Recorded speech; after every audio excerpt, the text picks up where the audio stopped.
this is not a $1 PC, it's $1 per component. That means each part can cost up to $1 max. I can buy used parts, broken parts, or even bulk lots and split the cost. Shipping doesn't count, and I'm allowed to repair anything as long as I can get it working again.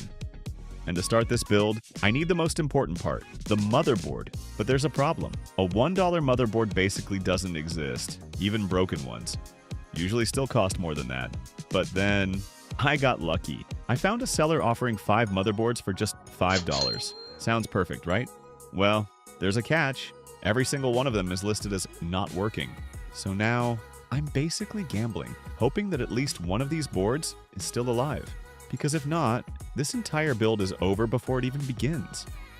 Alright, let's move on to the first motherboard, an H81 mini board. And yeah, it's really dirty. There's dust everywhere, even inside the CPU socket, which is never a good sign. Before doing anything, I decided to clean it up properly, got rid of all the dust, especially in the socket area, because the last thing I want is to damage a CPU during testing. Once that's done, I'll use all the components I've already confirmed are working, and see if this board still has any life left in it.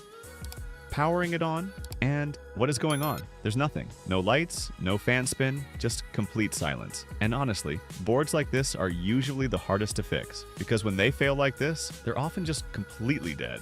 Now moving on to the second motherboard, this one is really old, a G31M. It's been around for over a decade, so I'm not expecting miracles here. Alright, let's test it. This time, something's different. The fan spins, that's a good sign, but no display, no keyboard signal, nothing. At this point, I thought maybe it was the CPU, so I cleaned the contacts and tried again. But yeah, no change. Still no boot. Honestly, I was starting to feel a bit helpless. There's really not much else you can do in situations like this. Moving on to the third motherboard, and yeah, it's basically the same as the first one. No response at all. Completely silent.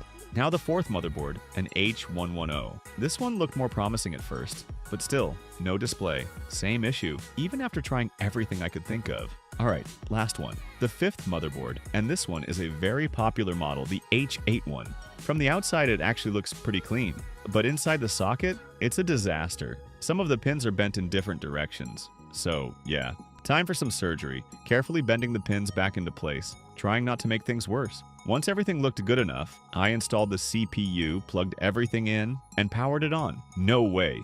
We've got a signal. It works. This board is actually alive. So yeah, $5 for 5 motherboards. And somehow I ended up with one working board, which means this one cost me exactly $1. And finally, luck came through for